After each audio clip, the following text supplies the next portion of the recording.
a response of gratitude, if I can put it in that words. They wanted a little token. They knew that they weren't paying me for my time, but they wanted to give a small gift to illustrate how they appreciated what I did. And I know how that feels because I hate to ask for help. Like, it is one of my least favorite things to do. I will spend hours on my own trying to figure out something rather than just ask for help and get it solved in like 5 minutes, right? I don't know if anyone else is like that, but that's me. And one of the things, because I hate to ask for help so much, I'll like, in my head, almost go like, well, I'm not really asking for help because I'm going to buy them a lunch, right? And so, yes, can you come and help me do this thing? And then I'll buy you lunch. Right? And in my head, that's like, okay, I don't know what it says about me. This is not my therapy, so I'm not going to sit down and delve deep into my, like, what is wrong with me? Why am I doing these things? But on the positive side of things, it's not that I'm intending that me buying them lunch is some sort of payment for the help that they did, but it's more along the lines of, listen, you've really done me a favor. I appreciate you did this favor for me, and I just want to show a token of my appreciation. Some small thing that is at least small to me, but illustrates the meaning that I felt for you to help me out. Give a little bit of a sense of the gratitude that I felt to help while you were helping me. Deuteronomy 26, I think we see that feeling, that expression. Of course, we're getting very close to Thanksgiving, so we're always thinking about thankfulness and gratitude during this time of the year. And I think we see in Deuteronomy 26 this idea similar to the buy me pizza when I help, but a sense of I'm grateful for this, and so I'm going to show my gratefulness by doing this. Let's read Deuteronomy 26, starting in verse 1. When you come into the land that the Lord your God has given you for an inheritance, and have taken possession of it, and live in it, you shall take some of the first of all the fruit of the ground which you harvest from your land, and that the Lord your God is giving you, and you shall put it in a basket. And you shall go to the place that the Lord your God will choose, and make his name to dwell there. And you shall go to the priest who is in the office at that time, and say to him, I declare today to the Lord your God that I have come into the land that the Lord swore to our fathers to give us. Then the priest shall take the basket from your hand, and set it down before the altar of the Lord your God. And you shall make a response before the Lord your God. A wandering Armenian was my father, and he went down into Egypt and sojourned there, few in number, and there he became a nation great, mighty, and populous. And the Egyptians treated us harshly and humiliated us and laid on us hard labor. Then we cried to the Lord, the God of our fathers, and the Lord heard our voice and saw our affliction, our toil, and our oppression. And the Lord brought us out of Egypt with a mighty hand and an outstretched arm, with great deeds of terror, with signs and wonders. And he brought us into this place and gave us this land, a land flowing with milk and honey. And behold, now I bring the first of the fruit of the ground which you, O Lord, have given me, and shall set it down before the Lord your God, and worship before the Lord your God. And you shall rejoice in all the good that the Lord your God has given you, and to your house, you and the Levite and the sojourner who is among you. When you have finished paying all the tithe of your produce in the 3rd year, which is the year of tithing, give it to the Levite, the sojourner, the fatherless, and the widow, so that they may eat within your towns and be filled. Then you shall say before the Lord your God, I have removed the sacred portion out of my house, and moreover I have given it to the Levite, the sojourner, the fatherless, and the widow, according to all your commandment that you have commanded me. I have not transgressed any of your commandments, nor have I forgotten them. I have not eaten of the tithe while I was in mourning, nor removed any of it while I was unclean, or offered it to any of the dead. I have obeyed the voice of the Lord my God. I have done according to all that you have commanded me. Look down from your holy habitation from heaven, and bless your people Israel and ground that you have given us, as you swore to our fathers, a land flowing with milk and honey. This day the Lord your God commands you to do these statutes and rules. You shall therefore be careful to do them with all your heart and with all your soul. You have declared today that the Lord is your God, and that you will walk in his ways, and keep his statutes and his commandments and his rules, and obey his voice.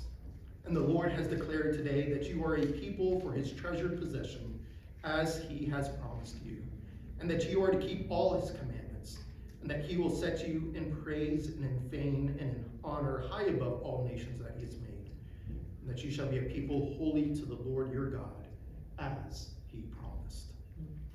This is the word of the Lord. Thanks be to God. Now, before I get into talking about the text here today, I feel like I need to give a little bit of an apologetic of why I'm talking about what I'm about to talk about, because just so that I'm giving you forewarning, so I know it's going to shock and unsettle some of you. I'm going to be talking about money, okay? And I know we have weirdness around money. Like, I don't know anyone who I would say doesn't have weirdness around money. And we definitely have weirdness around money when it comes to church. Because, the moment we hear someone in church talk about money, immediately, oh, there he goes talking about money again, right? Even if they've not talked about money for like years and years and years, the moment when he's mentioned in church, it's like, oh, feels like all they ever talk about is money, right?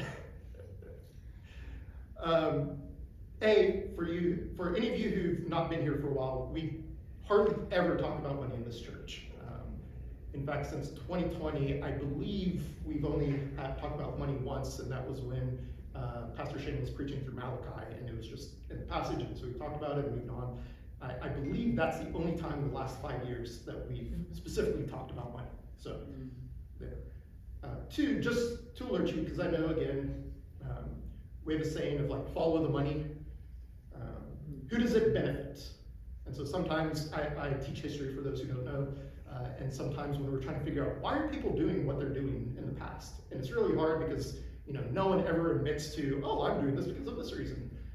But often we try to figure out, all right, what benefit are they trying to gain, right? And so some of you, good suspicion, and I say that in a good sense of like you're critical thinkers, and you're trying to think of, all right, why is Paul talking about money? What's the benefit to him? I'm just letting you guys know, there's no benefit to me. I do not get paid by the church. As I mentioned, I'm not a pastor. I'm not even getting paid to speak today. I accept no money for this. I have zero benefit at all for money in the church. All right? So just want to let you guys know that. It's not something that I'd ever talk about, but I feel like I need to set it up so that you're not sitting there thinking like, is he saying this because he's getting some benefit? Like, what's going on here? Like, where's the self-interest? As far as I know, there is zero self-interest. But at the same time, I do have a little bit of self-interest on this topic, and that is because in January, the congregation elected me to the parish council, and one of the chief goals or purposes of the parish council is to help oversee finances of the church. And so we are currently in a cycle where we're thinking about budget for next year. In January of next year, the budget will come before the congregation for a vote. And so from that aspect, because of my role on the parish council, I actually do have great concern about the finances of the church. So in that sense, why am I doing this? At least partially, it's because I think, both because I have zero financial incentive, but also because of the role you elected me to, I have great concern about how this church, how we handle money. One last thing that I'll just mention is, it's very uncomfortable to talk about money, not just at church, but like anywhere. Like, we talk about it in Thanksgiving, don't talk about politics, don't talk about religion, but I would say probably money is that third one of like, don't talk about money, right? If I was at a meal and I would just start talking about how much money I made or didn't make, everyone would kind of go like, why is he talking about money, right? It's almost like, it's not a shameful thing, it's just like, it's something that we feel like in polite society, we just don't talk about money. And again, I don't particularly care one way or the other about that, other than to say, the Bible does talk about money.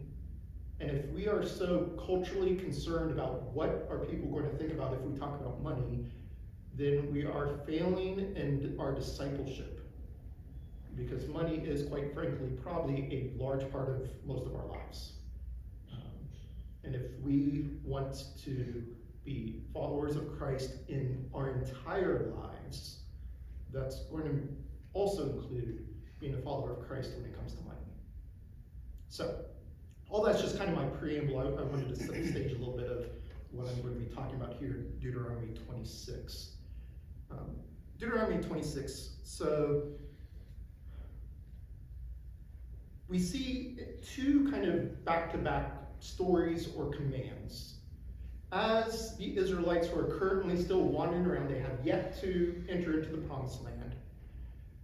And they're being prepared. Moses, and more directly God, who is giving these commands to Moses, is saying, listen, I know that when you go into the land, there's going to be a lot of temptations that you're not facing while you're wandering around this desert. While you're wandering around the desert, you're not planting vineyards. You're not engaging in agricultural. You're not doing these like businesses, right? You're basically just trying to survive. But when you enter into the land, you're going to shift. And suddenly, what currently you only have what basically you can carry, soon you're going to be accumulating stuff. Soon you're going to be planting and cultivating the land, building businesses. And when that happens, what orientation, what thinking, how should you approach that? And I think there's kind of three things that I want to pull out from Deuteronomy 26 on this aspect. And simply, if I want to just use 3 words, because I know we're tired and none of us can remember more than 3 words. So if you can just remember 3 words, that's all I'm going to ask you for. Why, or sorry, that's my 3rd one. Why is the most important, so I'm leaving that to the last. How will be the first one. To whom, and then why. So how, to whom, why. And I already told you the why is going to be the most important, so if you just want to take a quick nap, as long as you wake up by my last point, you'll agree. How? When these 2 commands, and they're not the only commands that relate to giving that's given in the Bible, but as we're specifically looking at what are these 2 passages, 2 commands contributing to how we're thinking about this idea of money and giving. We have an interesting setup in 26. This idea of the first fruits of your harvest. Now, I think most of us are not involved in agriculture the way, like my dad's a farmer, so by default, when I grew up, I was a farmer, because there's no child labor laws for farmers. And so, like, I kind of get it, but also it's, large-scale industrial farming nowadays. We don't really have the mindset that they had here. I've traveled quite a bit, and whenever I go to other places, very often, if I mention my dad was a farmer, like everyone in the room that I'm speaking to is like, oh yeah, me too, like, and most of them are farmers, and like, it's one of the things where it's like, man, I didn't realize I had so much in common with all these people, right? You know how it is, right? And it's interesting because, again, in most of the world, and as in the case of the Israelites here, they're not doing this large industrial scale of farming. They're doing what we call subsistence farming, I am trying to survive farming. Sometimes we're used to, if I want bananas, I go to the grocery store and I buy bananas. And it doesn't matter if it's December or June, if I want bananas, I can get bananas. Again, I go to many places around the world and I have to time it, right? If I want mangoes, and I always want mangoes, I have to be in a place where mangoes are harvested, and I have like a 2-week window where I can eat all the mangoes I want, But if I go back to that same place and say January and ask for mangoes, they'll just look at me and go like, no, there's no mangoes. Right? When you have the harvest, there's this time where it feels like abundant living, but then you eat and eat. And suddenly, what you thought was abundant living, that doesn't last as long as you thought it would. Such that by the end of, and a lot of the instances that I have, the dry season, right, the place where there is no harvest occurring, you're pretty scarce. You're living off fumes at that point. You don't have tomatoes. You don't have, bananas. You don't have all these fresh produce because you've long since eaten that. And so you just can't wait to that first harvest where suddenly your diet's like good again. And so you can see that first fruits, this time of the harvest where your crop is just beginning to be ready, to be ripe, to be ready to be harvested, is like a super exciting time. Like, I've been waiting for this, I've been longing for this, like, I've been tightening my belt for the last couple months, and I'm ready to eat this thing that I've been laboring over, that I've been pulling up weeds for, that I've put in all of this sweat equity into, and I'm ready to enjoy it. And then I give it away.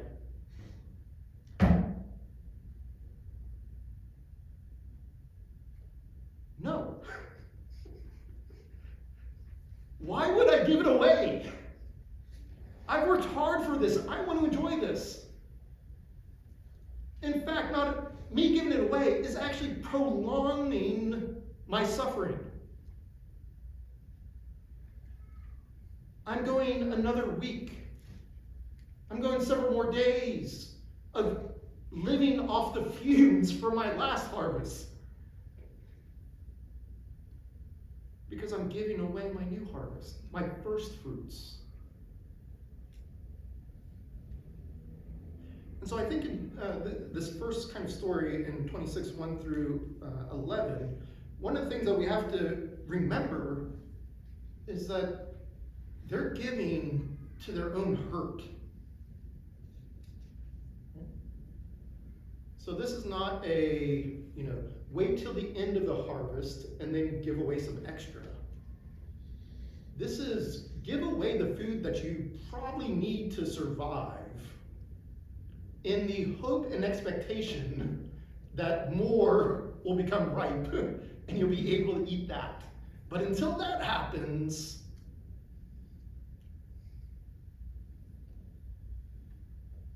I hope you like rice with no sauce. Because that's about all that's in the storehouse. I will freely admit, I don't think I've ever gotten to the place where I've given to the point where I've actually harmed myself by giving. And again, without turning this into my therapy session, but just say, the way I grew up was in a very frugal household. And so that's just what I'm used to, and so that's how I've lived most of my life. And so because of that, I've always had a buffer. If something happens, there's always a buffer, and I don't need to change my lifestyle because I have that buffer to handle that emergency. I've never given away so much out of my generosity that I've actually had to change my behavior. That I've had to go like, I really want bananas for breakfast, but I've given away so much I can't afford to buy bananas, and so I'm going to give up bananas. That is something that's completely foreign to how I've lived my life. And so when I look at a passage like this and think like, what would it be like for me to be so generous that I actually have to change my behavior? That is odd to me. I cannot get into that mindset. I cannot get into the mindset of, I'm going to give up meat for the next month because I've given I'm so generous that I can't afford to buy meat for the next month. Like, even saying that, I'm like, I wouldn't even make that an application, because if I made that an application, all of you would go like, yeah, that's not happening, right? I know if Pastor Shane was here, he would be shaking his head right now, going like, no. Give me a different application and I'll do that one, right? And yet here we see this giving to such an extent that there are actual consequences, that people's lifestyle has to change because of the generosity, because of what they're giving. So how are they giving? They're giving to their own hurt. And I will say this again, since we are currently working on church budget. In the past, this church has given to its own hurt.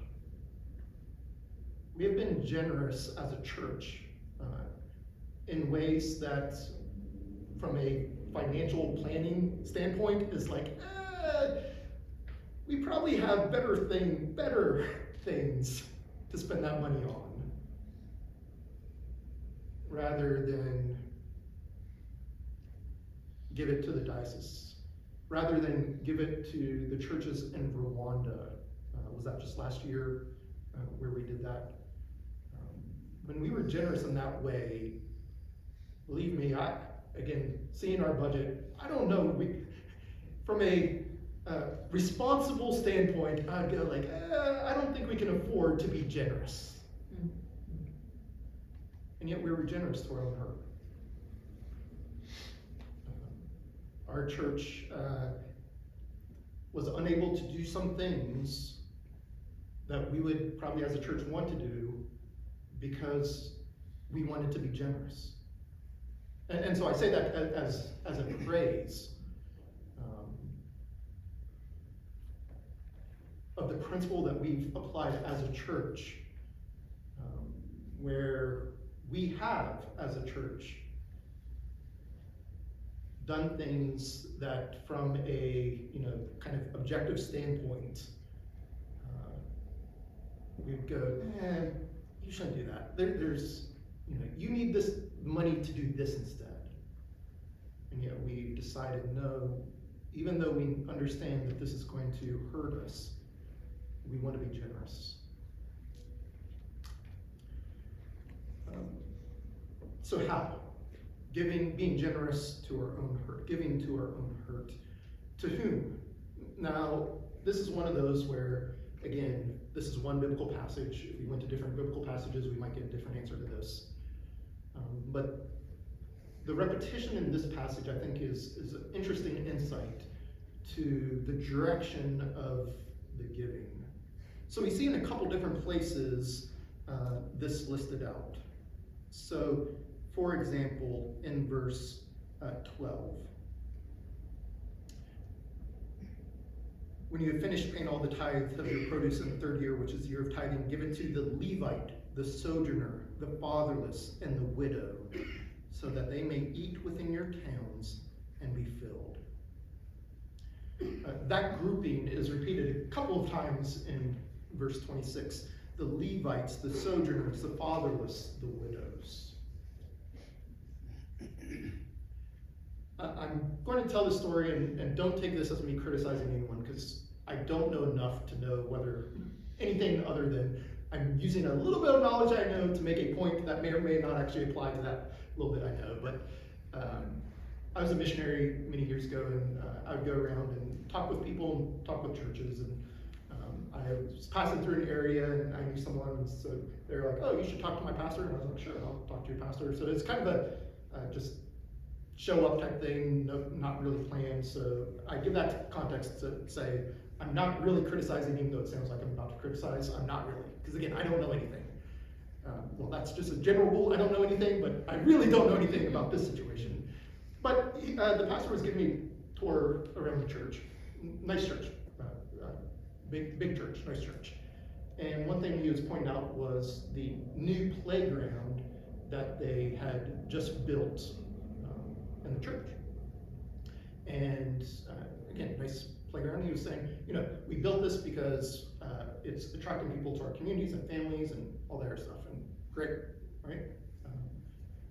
But what I kind of found interesting was, he was like, and we're starting to reshift our spending because we're finding it more effective to spend on our church building rather than spend it on missions. Again, I don't know anything about that other than the words I just spoke, but okay, it's your church, your budget, fine. But I think, and I'm making an application that, again, I have zero idea whether this is a good application for this church, but I think culturally that's something where, when we're thinking of spending money, benefiting me is one of the chief concerns about, is it worth it? What benefit do I gain? How does it benefit me?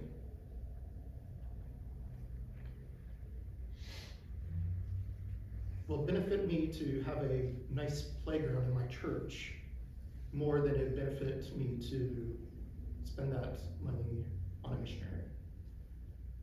To spend that money on the poor, to spend that money on something that doesn't directly benefit me. And I know because we in America have a certain culture, a very business-oriented culture, and there's a lot of good things that have come out of that. But one thing that I've heard often is this idea of return on investment, ROI. And people always, when they give, I was told this when I was raised in sport, I was told directly, people want a return on investment, so when you're talking with them, make sure it's clear to them what the return on investment is going to be, because they're going to be more willing to give to you if you can give them a clear return on investment. Sure, right? Like, again, I'm not criticizing the idea of return on investment, but I think that plays into what I was saying is, why do I care so much about return on investment? Because I want to see some tangible benefit to the money I'm giving away. If I'm giving away all this money, I don't want to feel like that money's just sort of flying away. I want to feel like I'm gaining something from it. Yet here in Deuteronomy 26, we're not really seeing much benefit to the giver. The Levite, the sojourner, the fatherless, the widow.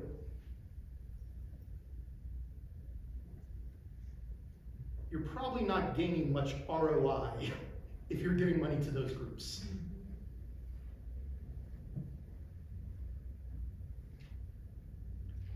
Those groups, the foreigner, the person who's going to be leaving, the fatherless, the one who can't take care of themselves, the one who, if I can speak very crudely, is a drain on society.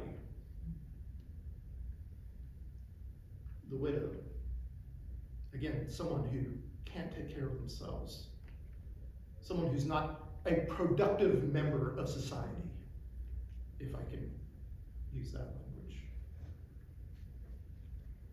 And the Levite, the one who, from a secular perspective, is not really doing much, right? They're not planting, they're not producing anything, they're not making anything, they're not a productive member of society such that, we can point to something and say, the Levite, that chair, we would not have had that chair if it wasn't for the Levite. We would not have had this food that you're eating if it wasn't for the Levite. We would have had, from a purely secular standpoint, the Levite is completely useless. And of course, we're obviously not looking at this from a purely secular perspective, because I would say all of those groups, even though from a certain secular standpoint are all drains on society, I would say actually these are contributing to society, not in the sense of we now have a stronger economy because of them, but because we are being spiritually formed. We are being formed into Christ's likeness as we bestow our generosity on those who cannot give me any benefit. We see this in the gospel, right? When God decided the plan to save humanity, what benefit did he gain? I mean, in a certain sense, you could say there was zero benefit for God, right? It's not as if, as the ancient people thought, we have to feed God, and if we don't feed God, then he'll starve to death. And it's not as if God's sitting up there going like, man, I'm really hungry. I better save humanity so I don't starve to death. No, God had no need of anything. And yet, to his own hurt, the Son came down and suffered and died and was resurrected. To his own hurt, implemented the plan of the gospel to those that benefited him not at all. Out of the outpouring of his own love with no apparent gain at all. And so I think it's very strategic as we're looking at these groups and we're thinking, what's the return on our investment here? Right? We're spending all this money on the poor, and the poor is always with us. The fatherless and the widows are always with us. What are we gaining here? Well, I think it's important because we're being shaped into Christ's likeness by acting like Christ, by valuing what Christ values.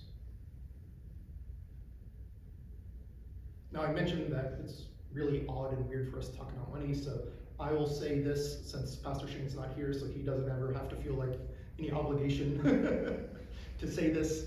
The Levite, that's obviously an Old Testament office, and we could argue and debate about is what, if any, New Testament equivalent is to the Levite, but I'll just say in a principled way,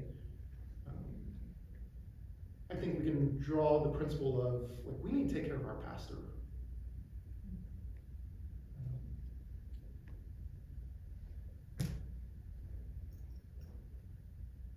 The budget is available for anyone to look at. Anyone who asks can see our budget.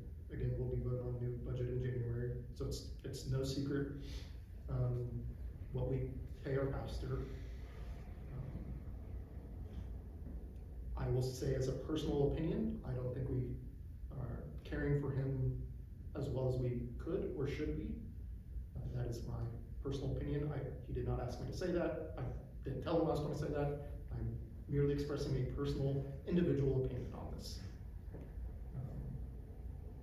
Irregardless of whether you agree or disagree with my opinion on that matter, I will say, at bare minimum, we as a church have an obligation to our pastor to take care of him. And I think all of us want to do that, so I'm not saying that in any sense of I don't think that you guys want to do that, and you're like, oh, that pastor, but just as a reminder to us. A reminder that there is,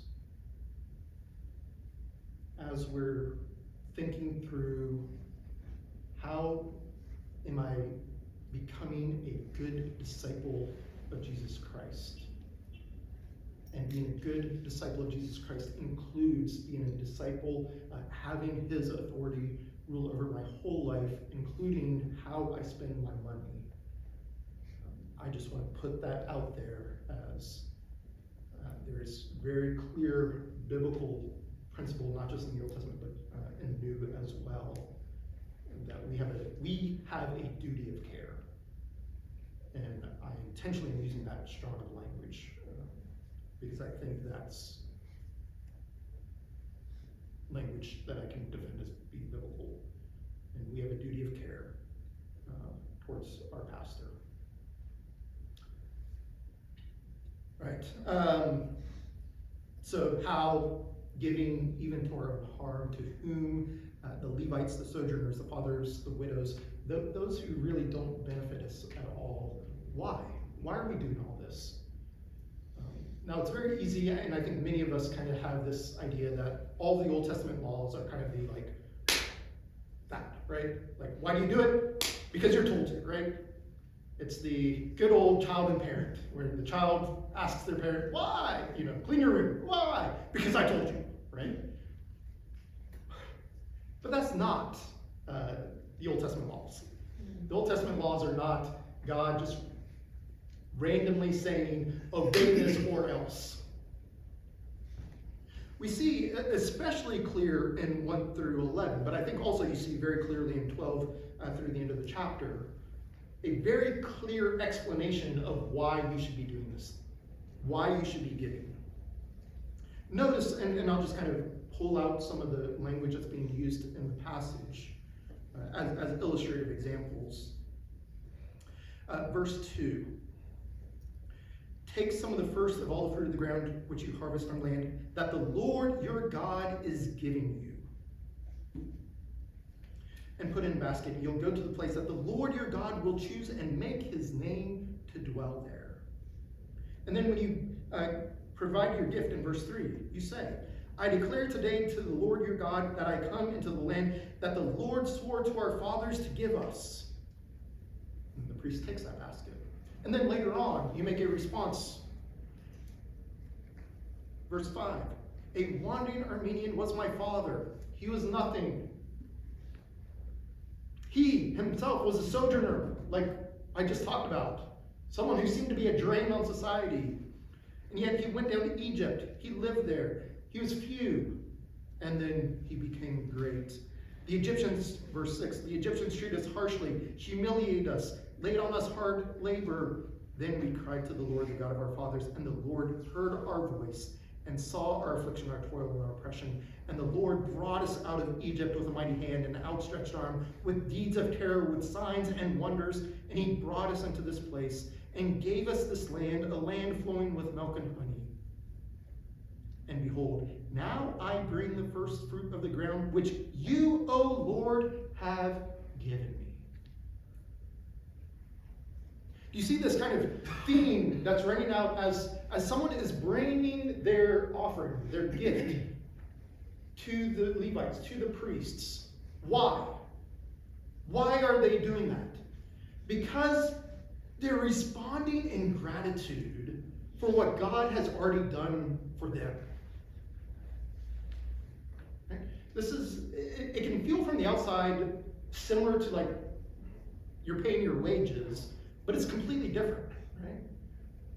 So wages, work comes first, and then the payment comes as a result. But this gift of gratitude, you've already received the thing that you're thankful for. And then out of gratitude, you're giving a gift in return. It's very similar to how I started this with this idea of, I gave my labor of helping the move, and then in gratitude, the people I helped move said, here's a pizza.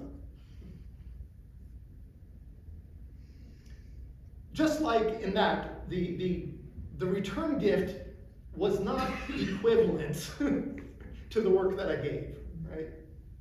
And the same thing, the gift that these people are giving are in no way equivalent to the gifts that God has already given them.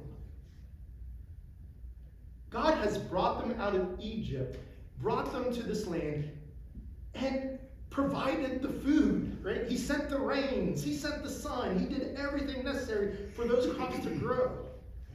If you want to kind of go by deserving, God deserved all of it because, as it says, the Lord, all the good, in verse 11, all the good that the Lord your God has given to you and to your house, all the good that the people had came first from God. God was the source of all that good. And so if we were doing some equivalent exchange, we'd have to give everything to God. And yet God's not asking for an equivalent exchange. God is asking for generosity, a gift of generosity that reflects the generosity that God has shown to us. God, who is first generous, and now out of gratitude, we respond to that generosity by ourselves being generous. Now, there's no biblical way of ordering a church service, as in the Bible says you must do this, you must do this, you must do this, right? There's no biblical command that way. But I think that there's some wise ways of ordering our church service that really highlight to us some of the kind of key themes of the gospel and biblical principles. And one of those is just, I really appreciate how the offering comes immediately after the proclamation of the word, where we tell of all the good that God has done through the gospel. And then we're given an opportunity to respond to that generosity that God has shown in the gospel through the proclamation of the word by our own generosity of giving in the offerings. And then we're further intensified, drawn into that, by then immediately coming to the table, where we see even more God's generosity. And we respond by receiving the elements of the bread and the wine and rejoicing in our gifts of thanksgiving, I believe is the language that we use. And I really appreciate how that kind of, it's almost like getting caught in a whirlpool, where it's like driving you around and around and around to saying, yeah, let me meditate on all God has done for me. Let me think about, let me rejoice, let me respond in gratitude, which then is causing me to think even more about what God has done for me, which causes me to respond even more in gratitude. And then at the very end of the service, we're reminded, okay, this whirlpool cycle of gratitude and responding to gratitude, that just doesn't occur for a couple hours on Sunday, but this is how we live our lives.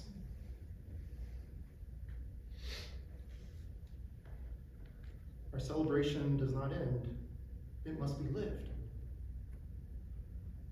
And we go out, not leaving behind that cycle of gratitude and generosity in response to that, but now having the opportunity to embody that in our lives.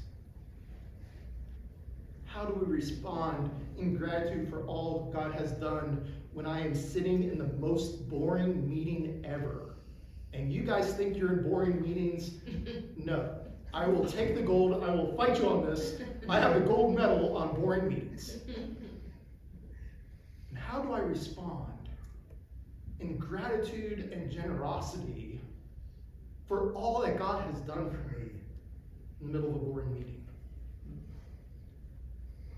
In the middle of taking care of a child who just will not shut up. When driving to work and getting a flat tire on my way to work. On being told you can't leave work until this project is done, no matter how late it takes.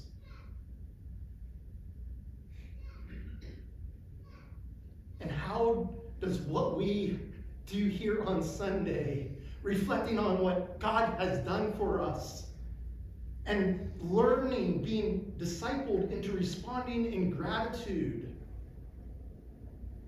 not just with our lips, but in our actions. How does that disciple us into dealing with those things day after day? How are we being formed into Christ's likeness? As we are being reminded of what God has done for us on Sunday, learning that we should respond in gratitude for what God has done in tangible ways that affect our entire lives, because money affects our entire lives.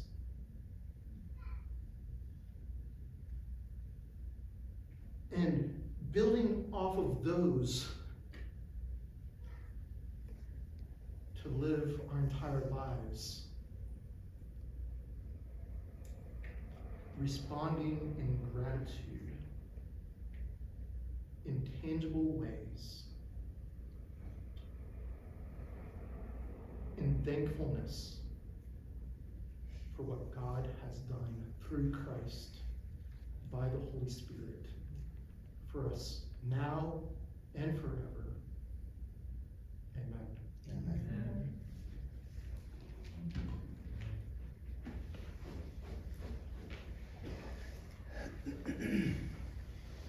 Thank you, Paul. That reason to talk about money